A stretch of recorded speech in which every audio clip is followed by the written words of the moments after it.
El miércoles de la cuarta semana de Pascua, el evangelio que toca es el de Juan 12, 44 al 50. En aquel tiempo, Jesús dijo gritando: El que cree en mí, no cree en mí, sino en el que me ha enviado. Y el que me ve a mí, ve al que me ha enviado. Yo he venido al mundo como luz, y así el que cree en mí no quedará en tinieblas. Al que oiga mis palabras y no las cumpla, yo no lo juzgo, porque no he venido para juzgar al mundo, sino para salvar al mundo. El que me rechaza y no acepta mis palabras, tiene quien lo juzgue, la palabra que yo he pronunciado. Esa lo juzgará en el último día. Porque yo no he hablado por mi cuenta. El Padre que me envió es quien me ha ordenado lo que he de decir y cómo he de hablar. Y sé que su mandato es vida eterna. Por tanto, lo que yo hablo, lo hablo como me ha encargado el Padre. A partir de la cuarta semana de Pascua, estamos siguiendo la lectura del Evangelio de Juan, que es el evangelio más tardío de todos, y que recoge casi 70 años de reflexiones de la Iglesia acerca de Jesús. Es el evangelio que más reflexión teológica contiene, y por tanto no es muy fácil de entender ni de seguir.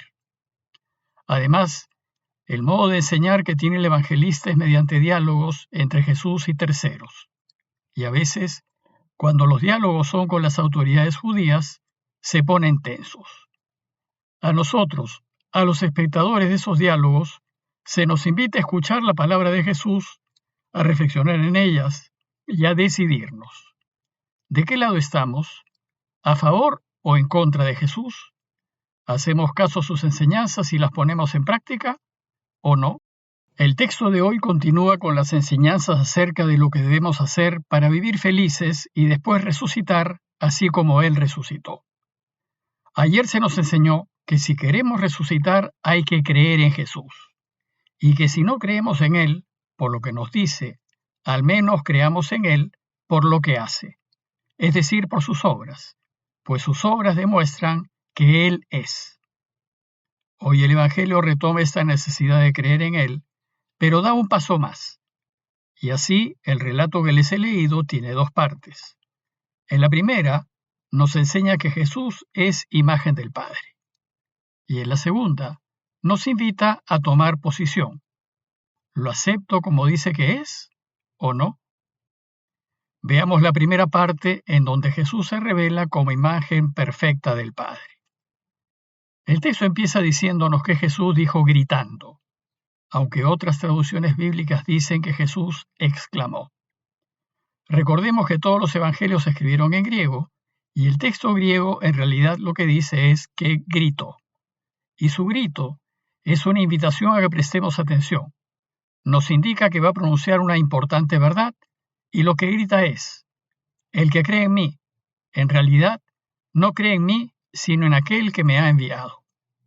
Es decir, si creen en mí, lo que en realidad están haciendo es creer en el Padre. Más aún, lo que grita es: el que me ve a mí, ve al que me ha enviado. Y así Jesús nos anuncia que Él es la representación perfecta del Padre. Se presenta como la imagen del Padre. Por tanto, si lo vemos a Él, en realidad a quien vemos es al Padre. Por eso hay que creer en Él. Evidentemente Jesús no es una representación física del Padre, pues Dios no tiene cuerpo material como nosotros tenemos y como lo tuvo Jesús. Jesús es imagen perfecta del Padre en cuanto que es amor, es compasión, es sensibilidad, es respeto, es acogida, es perdón.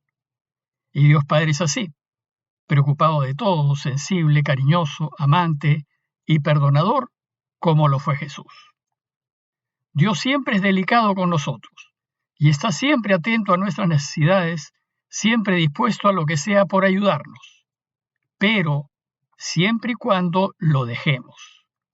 El problema es que a menudo no lo dejamos que se muestre amante, pues ejercemos nuestra libertad en contra de él, y de esta manera lo rechazamos. Lo cierto es que detrás de Jesús está el Padre, y lo que hace Jesús es transparentárnoslo.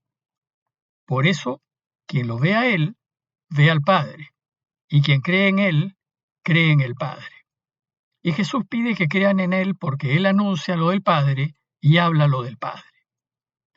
Pero decir que si vemos a Jesús vemos al Padre es una afirmación demasiado fuerte para los sensibles oídos judíos, pues ellos son estrictos monoteístas y siempre han defendido con fuerza que Dios es uno y solamente uno. Basta reflexionar con atención en el primer mandamiento de la ley de Moisés. Este mandamiento, que es el que marca toda la religiosidad judía, dice que debemos amar a Dios sobre todas las cosas, con todo nuestro corazón, con toda nuestra alma, con todas nuestras fuerzas. Y Éxodo 23 añade, y no habrá para ti otros dioses delante de mí.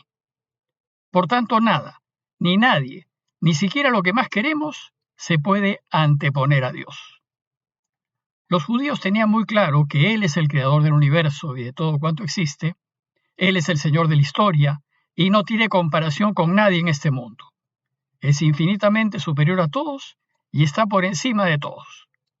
Por eso, que la Iglesia afirme que Jesús es Dios, para ellos es inconcebible. El problema es que en el texto, con sus palabras, Jesús se hace igual a Dios. Y estas pretensiones de Jesús son una verdadera molestia para sus oyentes judíos, y les causa un profundo rechazo, pues Dios es uno y nadie puede pretender igualarse a Él. Pero además Jesús añade, yo he venido al mundo como luz, y así el que cree en mí no quedará en tinieblas. Por ser imagen de Dios, Él se define a sí mismo como luz que ilumina, e ilumina al mundo. Las tinieblas, por su parte, son ausencia de luz. Por eso, cuando Dios no está, hay tinieblas. Bueno, pues estas afirmaciones de Jesús lo que provoca es que los judíos lo rechacen. Y esto nos lleva a la segunda parte del texto de hoy. ¿Y yo qué hago? ¿Acepto a este Jesús que se presenta como imagen del Padre, o más bien lo rechazo y me pongo del lado de las autoridades judías? El Evangelio de hoy nos invita a tomar una decisión. ¿Y cuál es mi decisión? Esto es muy importante, pues si digo que estoy del lado de Jesús, entonces, ¿por qué no hago lo que pide? A este propósito Jesús dice, al que escuche mis palabras y no las cumpla, yo no lo juzgo, porque no he venido para juzgar al mundo, sino para salvarlo. Dios nos ha creado libres para ejercer nuestra libertad. Por eso, si la ejercemos en contra de los deseos de Dios, Él no nos va a juzgar. Quien nos juzgará será la propia vida, la realidad, al mirar las consecuencias de nuestras decisiones. Por ejemplo, si decido meter mi mano al fuego, me quemaré.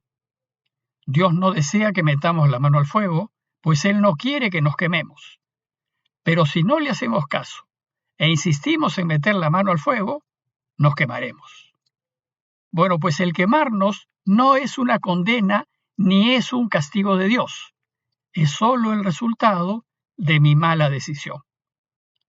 Asimismo, si en la vida decido ir en contra de Dios, hacer daño, abusar, corromperme, pecar, el resultado es que me irá mal. Pero este no es el deseo de Dios, es una decisión mía. Jesús no quiere separar ni condenar a nadie. Su deseo es que ejerzamos nuestra libertad en favor de Dios para que no nos quememos.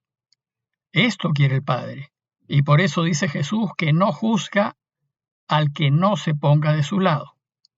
Él dice que el que me rechaza y no acepta mis palabras, ya tiene quien lo juzgue.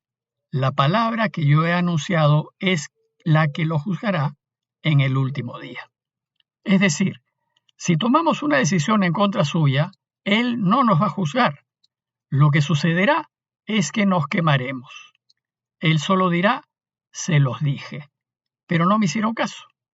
Y por tanto, solo nos queda asumir las consecuencias de nuestras malas decisiones. Por eso es tan importante tomar decisiones acertadas que estén del lado de Dios.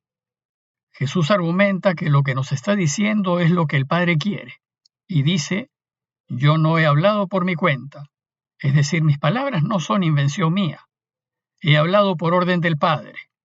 Y dice el texto, el Padre que me envió es quien me ha ordenado lo que he de decir y hablar. Jesús dice que lo que habla son deseos del único Dios a quien los judíos dicen que aman sobre todas las cosas. Ese Dios, el único, el creador de todo lo que existe, el dueño del universo, el Señor del tiempo y de la vida, es quien ha ordenado a Jesús lo que tiene que decir y hablar. Las palabras que les digo, dice Jesús, las digo como me ha encargado el Padre. Por tanto, ¿por qué no las escuchan? ¿Por qué no les hacen caso? Y como el Padre es quien ha ordenado a Jesús decir lo que dice, Jesús cierra su argumento afirmando, yo sé que su mandato es vida eterna, y sé que lo que les propongo los llevará a vencer a la muerte y a vivir para siempre. Hay pues que decidirnos, ¿le hacemos caso a lo que nos dice Jesús o no le hacemos caso? En nuestras manos está nuestro destino, en nuestras decisiones está ser felices o no serlo. Elijamos hacer lo que nos propone Jesús a fin de ser felices y vivir para siempre.